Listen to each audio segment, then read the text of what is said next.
କରିବା ପୂର୍ବରୁ ଅଷ୍ଟମ ଶ୍ରେଣୀର ସମସ୍ତ ଛାତ୍ରଛାତ୍ରୀମାନଙ୍କୁ ଅନ୍ତରର ଗଭୀରତମ ପ୍ରଦେଶରୁ ଶ୍ରଦ୍ଧା ଓ ଶୁଭେଚ୍ଛା। ପିଲାମାନେ, ସବୁଦିନ ବିଭିନ୍ନ ବିଷୟଗୁଡ଼ିକୁ ପଢ଼ୁଛ, ମାତ୍ର ଆଜି ଆମେ ତୁମ ପାଠ୍ୟପୁସ୍ତକ ମଧ୍ୟରୁ ସଂସ୍କୃତ ବହିର ପ୍ରଥମ ବିଷୟଟିକୁ ପଢ଼ିବା। ପ୍ରଥମେ ଜାଣିବା ସଂସ୍କୃତର ମହତ୍ତ୍ୱ କ'ଣ। ସଂସ୍କାରପ୍ରାପ୍ତ ଭାଷା ସଂସ୍କୃତ ଭାଷା। ଭାଷା ଶୁଦ୍ଧ, ପରିମାର୍ଜିତ, ଶ୍ରୁତିମଧୁର ଓ ଗାମ୍ଭୀର୍ଯ୍ୟପୂର୍ଣ୍ଣ। ଏହି ଭାଷା ଆମ ଭାରତୀୟ ସଂସ୍କୃତି ଓ ପରମ୍ପରାର ବାର୍ତ୍ତାବହ। ଏଇଥିପାଇଁ ଆମ ପାଠ୍ୟପୁସ୍ତକର ନାମ କ'ଣ ରଖାଯାଇଛି କହିପାରିବ କି ପିଲାମାନେ? ଭାଷା ସୌରଭ। ପ୍ରବହମାନ ଧାରାରେ ଭାଷାର ସରଳତା ରୂପକ ସୁଗନ୍ଧକୁ ସମସ୍ତ ଭିତରେ ବିତରଣ କରି ଜନନୀ ଜନ୍ମମାଟି ଏବଂ ପବିତ୍ର ଭାରତ ଭୂମିକୁ ପବିତ୍ରତା କରିବା ସହିତ ସମସ୍ତଙ୍କ ମଧ୍ୟରେ ଦୈବୀ ଶକ୍ତି ଜାଗରଣ କରିଥାଏ। ଆସ ସମସ୍ତେ ମିଳିମିଶି ପଢ଼ିବା ଏବଂ ସଂସ୍କୃତର ମହନୀୟତାକୁ ଜାଣିବା। ପିଲାମାନେ, କହିଲ ଦେଖି, ତୁମେମାନେ ବୃକ୍ଷ, ନଦୀ, ଝରଣା, ଜଳ, ବାୟୁ, ଆକାଶ ଏଗୁଡ଼ିକ ନାମ ଶୁଣିଛ କି ନାହିଁ? ଏଗୁଡ଼ିକ ପରା ଆମ ଚତୁଃପାର୍ଶ୍ୱରେ ଅବସ୍ଥିତ। ତାହେଲେ ଆମ ଚତୁଃପାର୍ଶ୍ୱରେ ଯାହା ଆମେ ଦେଖୁଛେ ତାହା ପରିବେଶ। ଭାଷା ସୌରଭର ତୃତୀୟ ପୃଷ୍ଠାକୁ ଆସ। ପରିବେଶ ବିଷୟଟିକୁ ମୁଁ ଯେପରି ପଢ଼ୁଛି ତୁମେ ସେହିପରି ପଢ଼ିବ।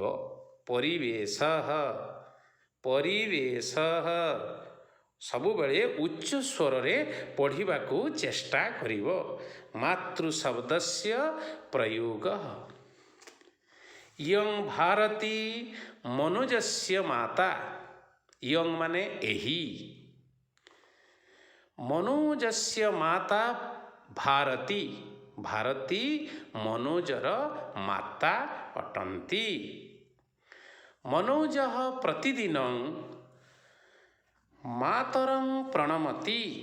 ମନୋଜ ପ୍ରତିଦିନ ମାଙ୍କୁ ପ୍ରଣାମ କରେ। ମାତରଂ ପ୍ରଣମତି। ଏକଦା ମନୋଜ ମାତ୍ରା ସହ ନଦୀ ତଟେ ଭ୍ରମତି ସ୍ମ। ଥରେ ମନୋଜ ମାତାଙ୍କ ସହିତ ନଦୀ କୂଳରେ ଭ୍ରମଣ କରୁଥିଲା। ତଦା ସ ମାତ୍ରେ ନିବେଦୟତି ମାତଃ। ସେ ମାତାଙ୍କୁ ନିବେଦନ କଲା। ତଦା ସେତେବେଳେ ସେ ମାତାଙ୍କୁ ନିବେଦନ କଲା। ମାତଃ କ'ଣ ଆମ ପରିବେଶ? ହେ ମାତା, ପରିବେଶ କ'ଣ? କୃପୟା ବଦତୁ। ଦୟାକରି ମା ଟିକେ କୁହନ୍ତୁ। ମାତା ବଦତି। ମା କହିଲେ। ବଦତି ମାନେ କହିଲେ, ଅର୍ଥାତ୍ କହିବା, ଅର୍ଥାତ୍ ବଦତି କହୁଛନ୍ତି। ମାତା ସେଉଠୁ କହୁଛନ୍ତି କ'ଣ? ପୁତ୍ର ଅସ୍ମାନ୍ ପରିତଃ ଯ ଦୃଶ୍ୟମାନ ଅସ୍ତି ସ ପରିବେଶ। ହେ ପୁତ୍ର, ଆମ୍ଭମାନଙ୍କର ଚାରିପଟେ ଯାହା ଦେଖାଯାଉଛି ତାହା ପରିବେଶ। ଅର୍ଥାତ୍ ଏଥିରେ ଆମେ ନୋଟ୍ କରିବା କଷ୍ଟ ଶବ୍ଦ ଗୁଡ଼ିକୁ। ପରିତଃ ମାନେ ଚାରି ପାଖରେ, ଚତୁଃପାର୍ଶ୍ୱରେ ହେଲା। ପରିତଃ ଯଃ ଦୃଶ୍ୟମାନ ଅସ୍ତି ସ ପରିବେଶ। ଭୂମି ଗଗନଂ ଜଳଂ ବାୟୁଃ ବୃକ୍ଷାଃ ଜୀବା ଇତ୍ୟାଦୟ ପରିବେଶା ଇତି ପରିଚିତା। ଭୂମି, ଆକାଶ, ଜଳ, ବାୟୁ, ବୃକ୍ଷ, ଜୀବ ଇତ୍ୟାଦି ପରିବେଶ ବୋଲି ପରିଚିତ। ପୁନଃ ପୁତ୍ରଃ ପୃଚ୍ଛତି। ପୁଣି ପୁନଃ ମାନେ ପୁଣି, ପୃଚ୍ଛତି ମାନେ ପଚାରିଲେ। କିଏ ପଚାରୁଛନ୍ତି? ପୁଅ। କାହାକୁ ପଚାରୁଛନ୍ତି? ମାତାକୁ ପଚାରୁଛନ୍ତି। ମାତଃ କେନ ଭାବେନ ସ ଦୂଷିତ ଭବତି। ମାତା କିପରି ଭାବରେ ସେ ଦୂଷିତ ହେଉଛି? ମାତା ବଦତି, ମା କହୁଛନ୍ତି,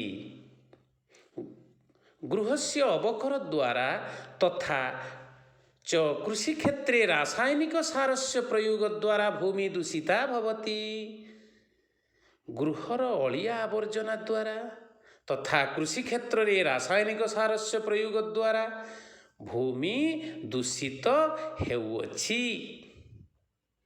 नगरस्य शिल्पागारस्य च वर्ज्यद्रव्य द्वारा जलं प्रदूषितं भवति। आउ कौथिरे प्रदूषित होछि ना सहरर नगरस्य माने सहरर शिल्पागार कारखाना जो से कारखाना गुड़िकर अलिया आवर्जना द्वारा जल प्रदूषित होछि।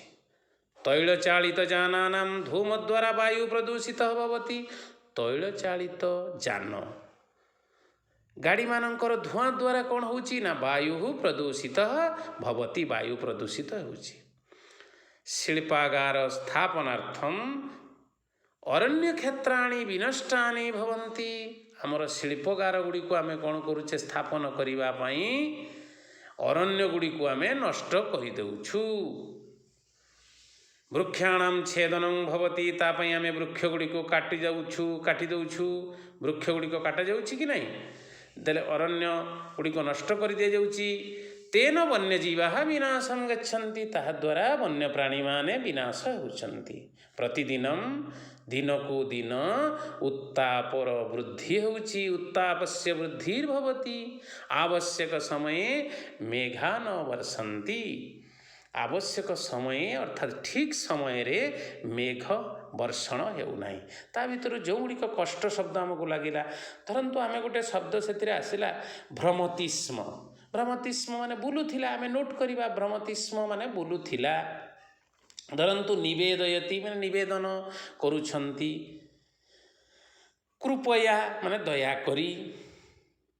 अस्मान माने आंभ मानकर। वर्ज्य द्रव्य द्वारा अलिया आवर्जना द्वारा प्रदूषित माने कलुषित। भवति माने हेउछि। आमे कहूचे गच्छन्ति, वर्षन्ति, आमे कहूचे जानाति, आमे कहूचे एई जो सबु गुड़िक नुआ नुआ शब्द गुड़िक आमे जानुछे।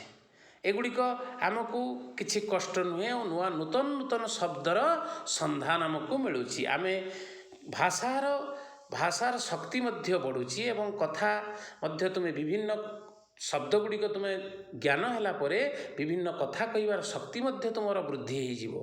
छेदन, छेदन काटिबा, आमे जानिथिलु काटिबा, गछटी को काटिदेला।